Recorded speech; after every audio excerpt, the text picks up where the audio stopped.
Bayangkan, seorang wanita yang tak hanya dikenal di bumi, tetapi juga diagungkan di langit. Seorang wanita yang kematiannya dinantikan ribuan malaikat dengan penuh kehormatan. Siapakah dia, dan apa yang membuatnya begitu mulia di hadapan Allah? Ini bukan kisah tentang seorang ratu atau bangsawan, melainkan tentang seorang wanita biasa yang hidup dengan iman luar biasa. Kehidupannya menginspirasi dan kematiannya menjadi momen yang dirayakan oleh para malaikat. Penasaran bagaimana seorang wanita bisa meraih kemuliaan sebesar itu di sisi Allah? Saksikan kisah inspiratif Nusaibah binti Ka'ab dan temukan rahasia di balik kehidupan yang membawa ribuan malaikat turun menyambutnya.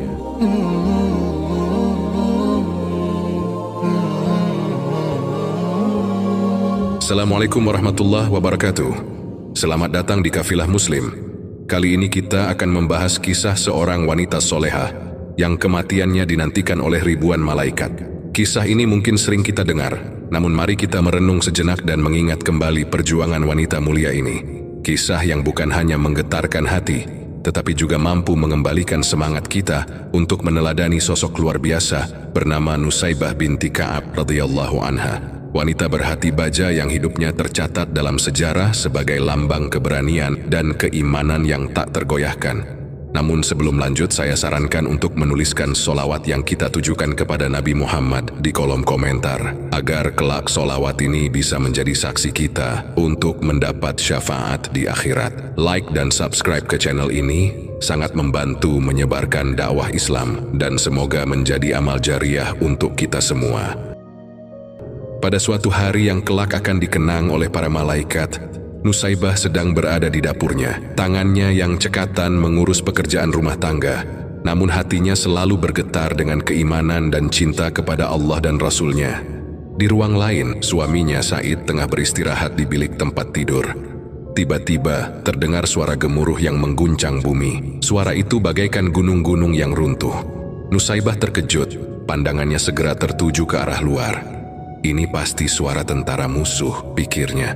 Apakah orang-orang kafir telah menyerang?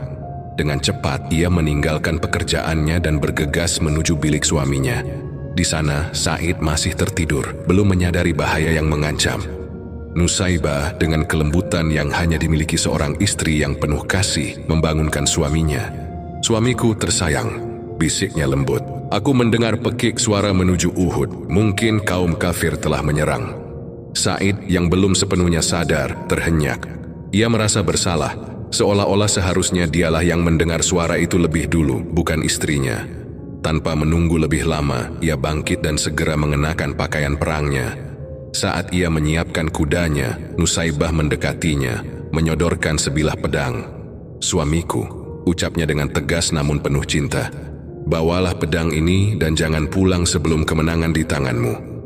Said memandang wajah istrinya dengan takzim, tidak ada keraguan sedikit pun di matanya.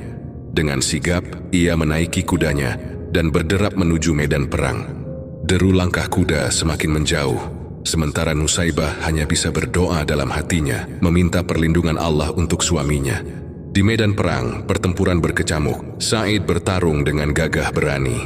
Rasulullah Shallallahu Alaihi Wasallam melihat keberaniannya dari kejauhan, tersenyum kepada Said, memberikan semangat yang luar biasa. Senyuman Rasul itu semakin mengobarkan keberanian di dada Said. Di rumah, Nusaibah duduk dengan gelisah. Kedua anaknya, Ammar yang berusia 15 tahun dan Sa'ad yang lebih muda 2 tahun, memandang ibu mereka dengan cemas. Mereka tahu hati ibu mereka sedang berdebar-debar, berharap dan berdoa untuk keselamatan ayah mereka. Tiba-tiba, seorang penunggang kuda muncul di depan rumah mereka. Wajahnya tegang, keringat bercucuran di dahinya. Ia membawa kabar penting. "Wahai ibu," katanya dengan suara berat, "salam dari Rasulullah. Suamimu Said baru saja gugur di medan perang. Beliau syahid." Nusaibah terdiam sejenak. "Inna lillahi wa inna ilaihi raji'un," gumamnya pelan. Namun tidak ada kesedihan di wajahnya, hanya ketenangan yang dalam. "Suamiku telah menang perang," bisiknya penuh rasa syukur. "Terima kasih ya Allah." Setelah kabar itu, Nusaibah memanggil putra sulungnya, Ammar. Ia tersenyum kepada anaknya, meski air matanya masih menetes. "Wahai Ammar," ucapnya dengan suara bergetar, "ibu tidak menangis karena kesedihan. Ayahmu telah syahid. dan itu adalah kebanggaan bagi kita.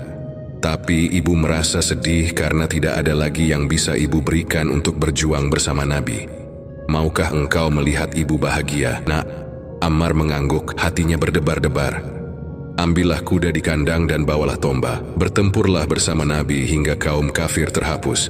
Wajah Ammar berseri-seri, dan tanpa ragu ia berkata, "Terima kasih wahai ibu, inilah yang aku tunggu. Aku ragu, apakah engkau akan memberi peluang padaku untuk membela agama Allah?" Dengan penuh semangat Ammar menaiki kudanya, berderap menuju medan perang mengikuti jejak ayahnya. Tak ada ketakutan di wajahnya. Sesampainya di sana, ia memperkenalkan diri kepada Rasulullah Shallallahu Alaihi Wasallam. "Ya Rasulullah, aku Ammar bin Sa'id. Aku datang untuk menggantikan ayahku yang telah gugur." Rasulullah tersentuh mendengar perkataan anak muda itu. Dengan penuh kasih, beliau memeluk Ammar dan berkata, "Engkau adalah pemuda Islam yang sejati. Wahai Ammar, Allah memberkatimu." Hari itu, pertempuran semakin sengit. Darah mengalir deras di medan Uhud. Kabar demi kabar datang ke rumah Nusaybah. Utusan pasukan Islam tiba membawa berita yang memilukan. Ammar putra sulungnya telah gugur di medan perang. Tubuh Nusaybah gemetar, tetapi ia tidak menjerit atau meratapi nasib. "Inna lillahi wa inna ilaihi raji'un," gumamnya sekali lagi. Ketika utusan itu bertanya, "Apakah engkau berduka, Ummu Ammar?" Nusaybah menggeleng kecil. "Aku tidak berduka, aku bangga. Tapi aku sedih, siapa lagi yang bisa ku berangkatkan? Siapa lagi yang akan bertempur di jalan Allah?" Putra bungsunya Sa'ad yang berdiri di samping ibunya langsung berkata, "Wahai ibu, jangan remehkan aku. Jika engkau izinkan, aku akan membuktikan bahwa Sa'ad juga putra seorang ayah yang gagah berani." Nusaybah terkejut, tetapi ia melihat tekad yang kuat di mata putranya. "Kau tidak takut, Nak?" tanya Nusaybah. Sa'ad tersenyum penuh percaya diri. "Tidak, ibu, aku tidak takut." Nusaybah terdiam sesaat, memandang putranya yang baru berusia 13 tahun, namun memiliki keberanian yang jauh melampaui usianya. Dengan hati yang berat, ia tersenyum dan melambaikan tangan, melepas Sa'ad yang sudah menaiki kudanya. Derap langkah kuda Sa'ad semakin menjauh, bergabung dengan pasukan yang menuju medan tempur. Di medan perang, Sa'ad menunjukkan kemampuannya. Meski masih sangat muda, tubuhnya yang kecil tidak membuatnya gentar. Ia melawan musuh-musuh Allah dengan penuh semangat. Banyak nyawa musuh yang tumbang di tangannya. Namun keberanian ini harus dibayar mahal. Ketika Sa'ad sedang bertempur, sebilah anak panah melesat cepat dan menancap di dadanya. Sa'ad tersungkur ke bumi, darahnya mengalir membasahi pasir Uhud. Dengan suara yang tertahan ia berbisik, "Allahu Akbar." Dan dalam nafas terakhirnya ia menyerahkan nyawanya kepada Allah. Di rumah, Nusaybah kembali menanti dengan cemas. Tak lama setelah itu, utusan pasukan Islam datang lagi membawa kabar duka. "Wahai Ummu Sa'ad," ujar sang utusan dengan suara lirih, "putramu Sa'ad telah gugur di medan perang." Untuk sejenak waktu seolah berhenti bagi Nusaybah. Dua putranya telah tiada, menyusul suaminya yang lebih dulu syahid. Tetapi Nusaybah, wanita berhati baja ini, tidak membiarkan dirinya tenggelam dalam duka.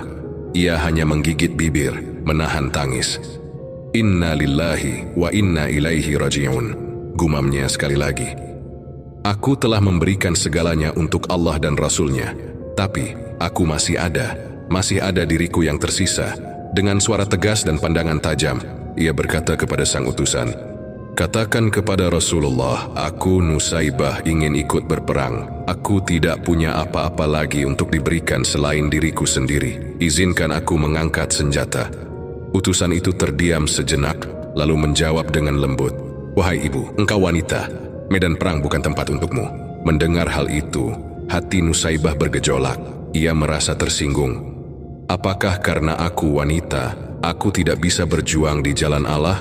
Apakah wanita tidak memiliki hak untuk masuk surga melalui jihad? Tanpa menunggu jawaban, Nusaybah segera bersiap. Ia mengencangkan ikat pinggangnya dan menaiki kuda, menuju ke medan perang. Setibanya di sana, ia langsung menuju Rasulullah Shallallahu Alaihi Wasallam. Di hadapan beliau, ia menyampaikan permintaannya. "Ya Rasulullah, izinkan aku berperang. Aku sudah kehilangan suamiku dan kedua putraku. Sekarang hanya aku yang tersisa. Izinkan aku menebus darah mereka." Rasulullah Shallallahu Alaihi Wasallam memandang Nusaybah dengan penuh kasih dan penghormatan. Beliau tahu Hati wanita ini telah diliputi oleh kecintaan yang sangat dalam kepada Allah dan Rasul-Nya. Namun dengan lembut Rasulullah berkata, "Wahai Nusaibah, belum masanya wanita mengangkat senjata, tapi engkau bisa tetap berjuang dengan cara lain. Kumpulkan obat-obatan, rawatlah tentara yang terluka. Pahalanya sama dengan mereka yang mengangkat pedang." Mendengar sabda Rasulullah, Nusaibah tidak menunda. Ia segera menyiapkan obat-obatan dan menuju medan perang untuk merawat para prajurit yang terluka. Di tengah hiruk-pikuk pertempuran, Nusaibah dengan cekatan membantu para tentara yang jatuh. Ia membersihkan luka-luka mereka, memberi mereka air minum, dan menguatkan hati mereka untuk terus berjuang.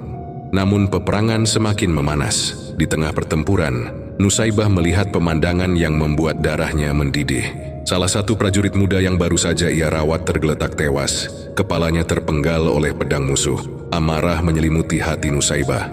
Dan ketika ia melihat Rasulullah Shallallahu Alaihi Wasallam jatuh dari kudanya karena terkena serempetan panah musuh, ia tidak bisa menahan diri lagi. Dalam sekejap ia bangkit. Dengan gagah berani Nusaibah mengambil pedang dari prajurit yang telah gugur. Tanpa ragu ia menaiki kudanya dan menyerbu musuh. Bagaikan singa betina yang sedang melindungi anak-anaknya, Nusaibah mengayunkan pedangnya dengan kekuatan yang luar biasa. Musuh-musuh yang berani mendekat segera jatuh berguguran. Namun, keberanian Nusaibah tidak berlangsung lama. Seorang musuh yang mengendap dari arah belakang berhasil menebas lengannya. Darah bercucuran deras, namun Nusaibah tidak menyerah. Ia terus berjuang meski hanya dengan satu tangan. Tubuhnya terluka parah, tapi semangatnya tetap membara. Akhirnya dalam satu momen yang tragis, pedang musuh menebas lehernya. Nusaibah terjatuh, tubuhnya terinjak-injak oleh kuda-kuda yang berlalu lalang. Darahnya membasahi tanah yang ia cintai, tanah di mana ia telah menyerahkan segalanya untuk Allah dan Rasul-Nya. Ketika tubuhnya tergeletak di tanah, langit yang sebelumnya cerah tiba-tiba berubah menjadi kelabu. Awan hitam menggantung di atas medan pertempuran dan suasana menjadi sunyi. Rasulullah Shallallahu Alaihi Wasallam yang melihat kejadian itu menoleh ke arah langit. "Apakah kalian melihat?" tanya beliau kepada para sahabatnya. Langit menghitam bukan karena badai, melainkan karena ribuan malaikat turun ke bumi, berduyun-duyun untuk menyambut ruh Nusaibah, wanita yang perkasa. Subhanallah, Allahu Akbar. Kisah Nusaibah binti Ka'ab ini bukan hanya tentang keberanian di medan perang, tetapi juga tentang pengorbanan yang luar biasa, keimanan yang tak tergoyahkan, dan cinta yang mendalam kepada Allah dan Rasul-Nya. Semoga kisah ini bisa menggugah jiwa kita, agar kita juga mampu meneladani keberanian dan keteguhan wanita mulia ini. Jika kita ingin anak-anak kita menjadi kuat, maka kita harus menjadi orang tua yang kuat terlebih dahulu. Wallahu a'lam bishawab. Mudah-mudahan video ini bermanfaat. Wassalamualaikum warahmatullahi wabarakatuh.